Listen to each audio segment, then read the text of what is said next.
So if you can't be vulnerable and share what's going on in the workplace, there's a lot of roadblocks that hinders your work performance. Hello, everyone. Thank you so much for joining us today. We have a really great topic for you today. It is about the cultural differences in divorce. I think you guys are going to find this very interesting, and it's what every HR professional needs to know. And I want to introduce our speaker today because I think that you're going to find her very, very interesting and that she brings a lot to the table. Let me tell you about Cindy Gunraj and why she's so important to this conversation today. She is the CEO and founder of Stillness Blooms and has successfully overcome many life transitions. Divorce was the catalyst for her major life shifts. Growing up, Cindy was immersed in a culture where women act as caretakers in the home, but are taught to suppress their voice and their desires. Cindy's time as a performer allowed her to develop her communication skills, which led to an awakening, a new voice and identity, and shedding the limited cultural beliefs that she had had. On her journey, working across multiple industries, global health, pharmaceutical, medical education, real estate, and yoga, she met many women who were struggling to listen to themselves in order to truly live a wholehearted and authentic life. This paved the way to a creation of Stillness Blooms, a safe space to help empower women to overcome their limiting beliefs. Cindy attained her BA in management and economics from Goucher College. She is a life coach, certified divorce coach, and an RYT, which is a yoga certified teacher. She is also a professional speaker who specializes in presentations, and her work has empowered hundreds of individuals. She's the author of 2 #1 best-selling books called Winning Your Parents' Approval for Divorce and Listen to Yourself. She's spoken at the United Nations, UNICEF, Dress for Success Worldwide, and Hewlett Packard. Cindy loves hiking, meditation, spending time with her partner, David, and her dog, Corgi, Joy. Welcome, Cindy. We're so grateful to have you here today. Thank you so much for joining us. Thank you. Thank you for having me, Vicki. I'm so grateful. This is a really important conversation because I learned about the differences in cultural divorce. And I found it really fascinating because there are so many cultures around the world that simply don't experience divorce the way we do here in the United States. So why don't you tell us a little bit about your cultural background and your own divorce story? Sure, Vicki. So for me, it was really, I grew up, I'm what you call West Indian. So I'm part of the Indian diaspora. And my mom is from Trinidad. That's where I was born. My dad is from Guyana, and our ancestors are from India. And my mom is one of 12 siblings. My dad is one of 13 siblings. So you have these beautiful cultures that with large groups of people, aunts, uncles, cousins. So you can imagine the size of the get-togethers. And the family functions, they were never ending.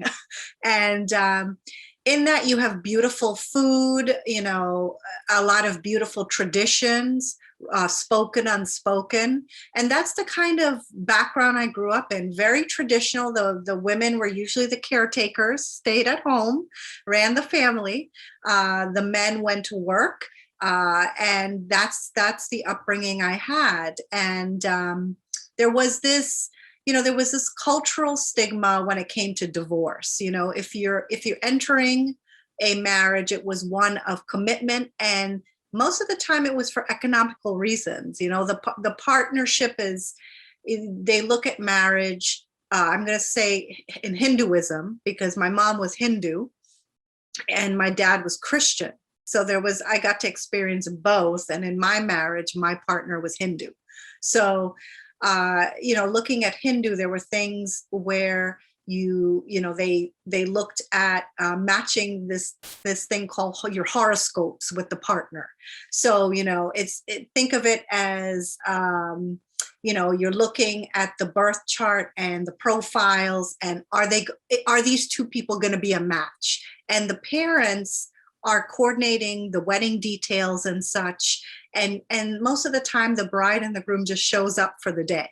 So it's very traditional. It's one of the oldest cultures And so a lot of this is ingrained in us from young. And so when I went through my divorce, Vicky, it was a real awakening, because my parents were very upset and very disappointed that this was transpiring, because to them, they invested in the marriage. They had dreams and hopes in the marriage, and that was going to, be broken as well. So it was, I could see why they were upset, and their parents raised them to think of marriage in a very traditional way, and to come from a place of honoring your commitments, regardless of situations and changes and what life may bring you. Which there's beauty in that, but there's also, a part, if something is not working, it that needs to be honored and looked at too, right? So that was my background, and I found myself, I was in a high conflict divorce in New York, and I was dealing with the cultural backlash of that, and then I was dealing with a partner who, it made the process very acrimonious. So it was a very trying time for me, but it was a time where I learned to develop my own voice and start to pull away from the collective thinking, if you will, and start to see what was important to me, because going forward in the future, it would be just me. Right. Let me ask you, what was the difference? What would be the difference in the way you experience divorce as Hindu versus a traditional American divorce? Right. Great question. So, for me, I would say decisions were being made in a collective standpoint. So I was seeking the approval of my parents and the direction for the of what decisions, how to make the decisions. So when I couldn't get to the approval of the divorce, then, one has to step back and see, where do you go from here? And then also, I was getting advice, Vicky, from other elders, from cousins, from people that were in my extended family that all had their points of views. And so it's taking in all that information, whereas I think in a traditional, let's say American marriage, you wouldn't have to think so much of the collective opinions and points of views and seek approval, in that way. So you literally had to get the approval, or whether, not necessarily legally, but the pressure there is to get the approval from parents, grandparents, aunts, uncles, cousins, that sort of thing? Yes, because if I take you back from young, we are raised to think about life decisions. It's through seeking advice from elders. So things of who to marry, where to live, what house to buy, what to study. All these decisions, important decisions, are you go to your family, your parents, elders in your culture for advice. So yeah, when the marriage is starting to break down, you would naturally go to seek advice there, and so that's where I felt a real awakening of my own identity. Interesting. And so let me ask you, because we want to do this, we're talking about cultural divorce in the workplace. So how does this impact somebody's work performance? All of these kinds of things these hoops that they have to jump through. Right. I went through my divorce when I was in the work arena. I was working in pharmaceutical medical education at the time. And when you go to work, you're expected to give 100%. You're expected to be present, and show up to get projects done in a timely manner, right? So now if you're experiencing chaos in the household and then with your family members, and could be elders, could be even religious, like pundits and things like that. If you're experiencing some conflict with groups of people, and you've got to be expected to come in the work arena and give 100%, it's not going to happen, right?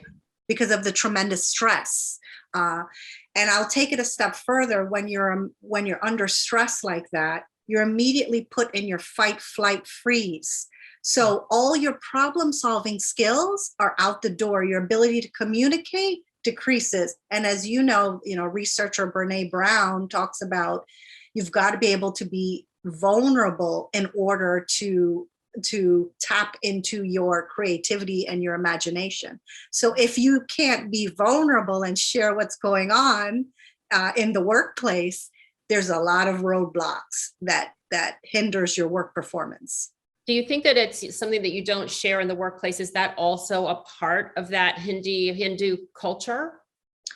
That's a great question, Vicki. That one of the unspoken rules that we grew up with, at least I'll speak for my upbringing, is family came first. So, you would go, if you had problems, you come to your family first. And so there was this thinking of it's best to seek advice and counsel from family rather than outside groups of folks. Yeah. So naturally, if that's the case, you wouldn't go into the work arena sharing your heart. So right. It's not something that you do. So how do you go into HR to say, hey, I need some support? That's really, so how does a divorce coach help in this process, do you think? Sure. A divorce coach can help by, especially if you've been in the person's shoes with the cultural nuances like I have, immediately you have an understanding of what the level of stress the person is under and the entanglements of the people in this process, right? Because when they're making a decision, it's not just a decision for them. They're thinking about their parents and their soon to be ex-laws and, so many parts at play. So a divorce coach can help the person to just start to separate their emotions from their actual decisions. Mm-hmm. So then they can make the decisions from a grounded place, but most importantly, they can start seeing what is the right decision for them versus what everybody else is asking of them. Does that make sense? Yeah. So their family assumes that they are more of the decision maker. So a divorce coach helps you either make that decision of whether you want to continue that same tradition, or maybe you want to break free of those traditions, depending upon, how you see your life and your future, right? And I would even say it's not so much the divorce coach making the decision for the person, but it's more so allowing the person to get the mental breathing space so they can arrive to a decision that is coming from them without someone else's agenda. Right. What is the biggest challenge, do you think, that somebody in that Southeast Asian culture has with being open about this in their workplace? Is there a way that you can think that some things that an HR manager can say that could make it an easier way for them to open up and not betraying their culture? Sure. I think if there was some sort of resource there, first of all, like, I was talking to some past clients about this when they were going through their divorce in the work arena, and they would have liked to see maybe a talk or a seminar or something in the workplace. Like, how they have seminars for retirement? Yes. And that's a life change. right? So divorce is a life change. So they would have, some of my past clients have said they would have wanted to see some sort of seminar given in a group setting where, they could, there was also some sort of lightheartedness, some stories infused in the program. So it wouldn't be so intimidating, so that was that's one of the things that I can share is if the HR can start looking at programs to offer their employees. Oh, that's awesome, because we're going to be doing that and have a whole library of these things for our clients to use. So I think that that's an absolutely brilliant recommendation. But what else do you think that an HR manager or supervisor can do to help these families? Yes, and the other thing too is I want to share is the person, even though they may not, they may be going through this divorce or contemplating divorce, maybe some of their close team members may know because of things like, if their spouse is not attending events, or if they're not hosting an event at their house, so it really becomes part. It can be, the stress can show up in the workplace, in those forms.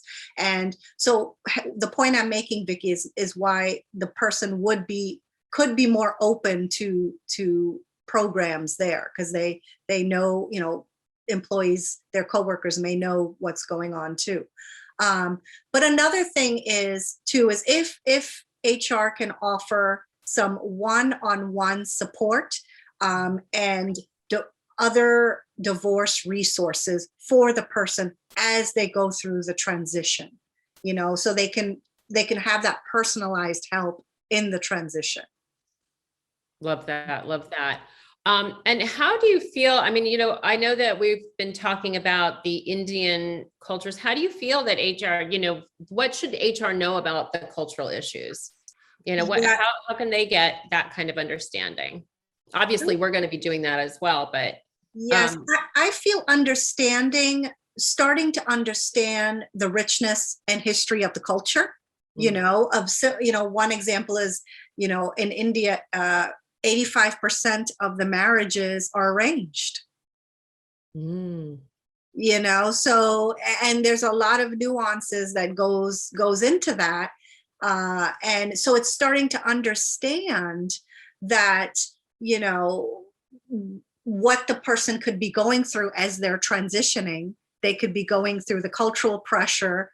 They could be going through, the communications, the being unable to communicate to their parents or to their elders because they've never really exercised that skill in a way where they're not agreeing with the culture. Right? Yeah, it's intimidating too, I think, to break away from that.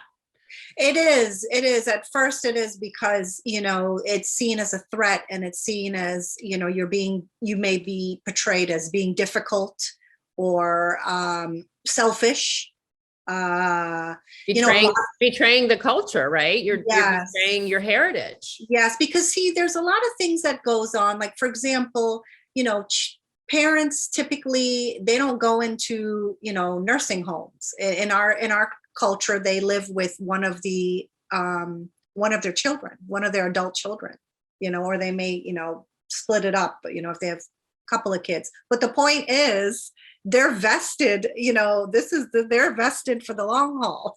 So, right. And let me ask you, is in the Hindu culture, the Indian culture, are these arranged marriages considered religious marriages? Yes, because this is a Hindu customs, and in Hindu customs, they have certain criteria that they follow for a matching of a couple. Interesting. And you had mentioned earlier that they literally use the zodiac to choose They partners?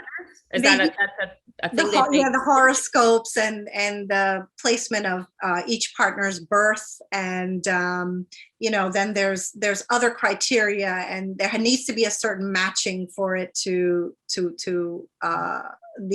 it to be a successful marriage. I find this so interesting and fascinating. Cindy, thank you so, so much. Now, I know you've written a book, and why don't you tell, if you want to hold that up and just tell everybody how they can get in touch with you, find your book, because I think it's really fascinating. Sure. So my book is called Winning Your Parents' Approval for Divorce: 7 Practices to Leave Your Marriage with Their Blessing. And it's talks about facing cultural issues and the divorce process in a nutshell. And it gives, it's written like a love letter to an individual that is going through such a trying time. What 7 steps they can take to overcome this without damaging their relationship with the culture, but at the same time balancing their needs with the needs of the culture. Right. And it's so interesting, because I had heard that there are other Asian cultures that also need parents' approval. And oftentimes family law attorneys are actually negotiating and doing the appointment setting and the conversations with the parents first, which I find very, very interesting. Yes, absolutely. And it's very important for everybody to understand that every divorce, we've always tried, every divorce is different. It has its own unique thumbprint. But then when you start to bring in other cultures and expectations around divorce and marriage, it's really, really fascinating. And we did one of these on religious divorces, which is why I asked, which is also very, very fascinating. Because if you don't understand the stressors and that these people are going on, it's very hard to assist them. So understanding it is definitely an important part. So we want to add your book to our library when we set up our divorce buddy mentorship programs. We want to include your book and to help them develop a library for their employees that are from different cultures. So thank you for that, Cindy. We appreciate you today. And lastly, before we say goodbye, how can they reach you? Folks can find me on my website, stillnessblooms.com. I love it. It's a wonderful thing. And honestly, what you're doing is so important to those companies that have employees, H-1B visa holders, or just employees that have, been here that grew up in other cultures that we don't necessarily have a familiarity with, but it's important that we help them through this process in the best way we can. So Cindy, thank you so much for being here. And we look forward to having everybody else join us. And we hope that you found this useful. And if you do, just check out our podcast, because we think that we can help your company overcome some of the hurdles with divorcing employees. So thank you so much. And Cindy, have a great day. Thank you so much. Bye.